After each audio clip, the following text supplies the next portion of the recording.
In the fall of 1997, a group of friends in St. Louis decided to visit the notoriously creepy Stull Cemetery. Local legend says it's a gateway to hell, and on Halloween night, the veil between worlds thins. 5 friends, Emily, Sarah, Mike, Ben, and Alex, snuck past the locked gates armed with flashlights and bravado. They wandered the overgrown grounds, headstones casting eerie shadows.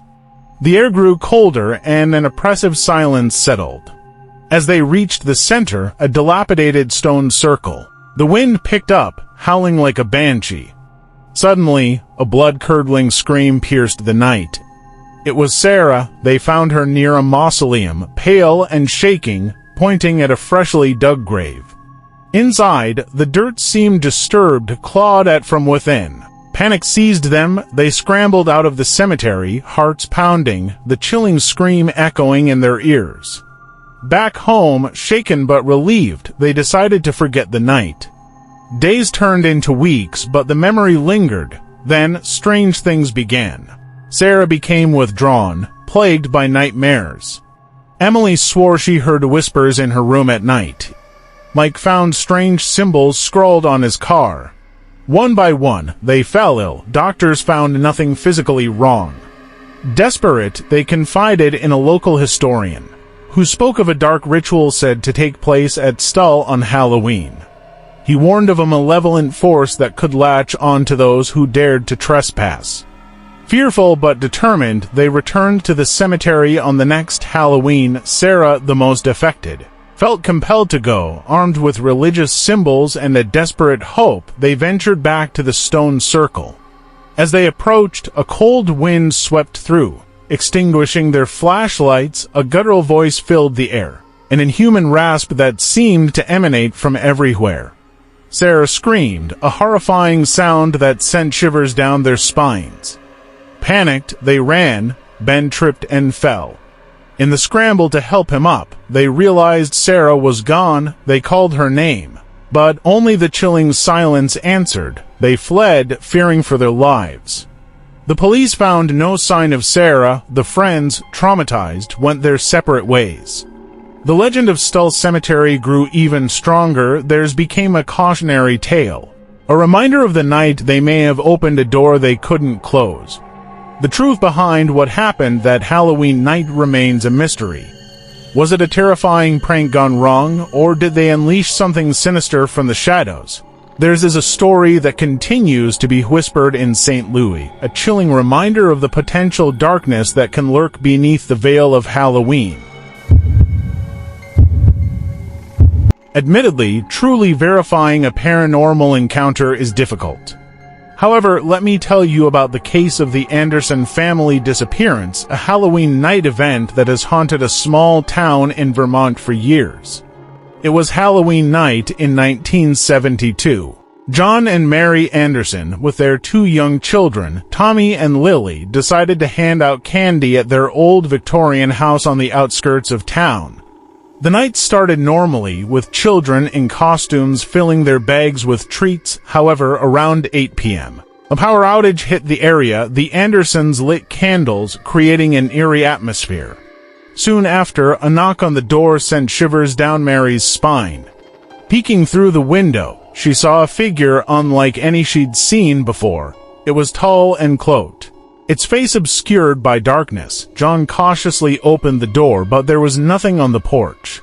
A sense of unease settled over the family. The power never returned that night, and the following morning, the townsfolk were met with a horrifying sight. The Anderson house door was wide open. Inside, everything was eerily still. Furniture was overturned, and candy was scattered across the floor. Most disturbingly, there was no sign of the Anderson family. A massive search yielded nothing. Days turned into weeks, and the mystery deepened. The only clue was a single, muddy footprint found near the back door, a footprint unlike any human or animal known in the area. The case went cold, leaving a chilling legend. Whispers started. Some said the cloaked figure was a malevolent spirit lured by the Halloween festivities. Others believed they stumbled upon a secret society or a dangerous cult. The house remained abandoned, a monument to the vanished family. Years later, a young couple bought the house. Unaware of its dark past, on Halloween night, they held a party. The power went out, plunging them into darkness. A knock on the door sent a cold dread down their spines. When they opened the door, they saw nothing, but a chilling whisper echoed through the house, "Trick or treat." Panicked, they fled, leaving the house abandoned once more. The Anderson family's disappearance remains unsolved. The unanswered questions and the strange events that continue to occur on Halloween night solidify its place as a local horror story. It's a reminder that sometimes the true horror lies not in ghosts or monsters, but in the unexplained and the unsettling possibility that something evil lurks within the shadows. While I can't guarantee the authenticity of any paranormal story, here's one that sends chills down spines due to its unsettling real-world elements. The Halloween Mask. In the late 1980s, a group of teenagers in a small town decided to prank a local recluse, Mr. Evans. Known for his grumpy demeanor and strange habits, Mr. Evans lived in a ramshackle house on the outskirts of town. Fueled by teenage bravado, they decided to steal his scarecrow, a particularly creepy one made from an old burlap sack and tattered clothes. However, as they approached the scarecrow, they noticed something unsettling. Pinned to the chest was a porcelain mask, grotesquely contorted in a silent scream. It felt oddly warm to the touch. Startled, they abandoned their plan and raced back home. The next morning, news broke that Mr. Evans had vanished. His house was undisturbed, with no sign of a struggle. The only thing missing, the scarecrow and the porcelain mask. Weeks turned into months, and Mr. Evans remained missing. Then, on the following Halloween, a young girl trick-or-treating near Mr. Evans' house stumbled upon something horrifying. Hidden amongst the fallen leaves was the porcelain mask, a single red stain marring its surface. The police were called, and a search of the area revealed a shallow grave. Inside lay Mr. Evans' remains. The cause of death remained undetermined, but the red stain on the mask matched his blood type. The incident sparked local fear. Rumors swirled that the mask held some evil power, perhaps used by Mr. Evans or whoever took him. The police investigation yielded no concrete leads, leaving the case unsolved. Years later, the mask found its way into a local antique store. The owner, a collector of oddities, dismissed the stories as mere folklore. However, strange things began to happen in the store. Objects moved on their own, and whispers seemed to emanate from the mask. The owner, unnerved, decided to get rid of it. He tried selling it, but no one dared to buy it. Finally, he locked it away in the store's basement. The strange occurrences stopped, but an unsettling feeling lingered.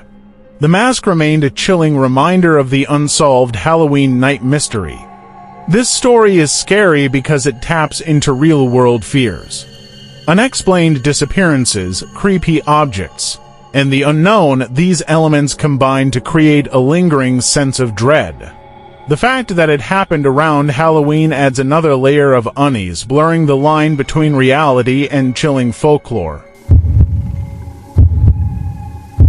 Here's a story that combines real-world elements with a disturbing mystery: The Lullaby of Lost Hollow. Lost Hollow was a small, isolated town nestled deep in the Appalachian Mountains. Legends spoke of a hidden cave, said to house an ancient evil awaken every Halloween. Most dismissed it as a spooky bedtime story. But in 1978, Halloween night turned into a nightmare for Lost Hollow. A young couple, Sarah and David, were carving pumpkins when the power went out. As the flickering candlelight danced on the walls, an unsettling melody filled the air. It was a haunting lullaby, unlike anything they'd ever heard, emanating from the direction of the supposedly haunted cave. Intrigued yet cautious, they ventured out. Drawn by the eerie song, the air grew colder, and the forest seemed to press in on them. Finally, they reached the cave entrance, a gaping maw in the mountainside. The lullaby grew louder, a child's voice laced with sorrow. Hesitantly, they peered inside. The flickering light from their lighter revealed nothing but an inky blackness. Suddenly, a blood-curdling scream pierced the night. Sarah grabbed David's arm, her heart pounding. They scrambled back to town, the chilling melody echoing in their ears. The next morning, the townsfolk discovered an unsettling sight. Every single child under the age of 10 had vanished from their beds. No signs of struggle, no broken windows, just empty rooms. Panic gripped Lost Hollow. Search parties scoured the area but found nothing. Days turned into weeks and hope dwindled. Then, on the following Halloween night, the lullaby returned, this time accompanied by faint, childlike cries. Following the sound, a search party reached the cave. This time, they ventured deeper. The air thick with an oppressive silence, they emerged into a vast cavern, its walls adorned with strange symbols. In the center, a lone figure stood bathed in an eerie green light, a robed figure chanting in an unknown tongue. As they approached, the figure turned. Its face was obscured by shadows, but its eyes glowed an unnatural green. The children, pale and listless, huddled at its feet. The robed figure spoke in a raspy voice, a chilling promise they will sing the lullaby forevermore. Terror seized the search party. They fled, the horrifying image of the glowing eyes and the captive children seared into their minds. The police were called, but upon reaching the cave, they found nothing, no robed figure, no children, just an empty cavern. Lost Hollow became a ghost town. The remaining residents, haunted by the memory of the missing children and the chilling lullaby, abandoned their homes. The cave entrance was sealed shut, a stark reminder of the town's tragic Halloween night. The story of Lost Hollow serves as a chilling reminder of the potential darkness that can lurk beneath the surface of seemingly harmless legends. It leaves us with unanswered questions. Was it a cult, a supernatural entity, or something more sinister entirely? The truth, lost in the abandoned town of Lost Hollow, remains a haunting mystery.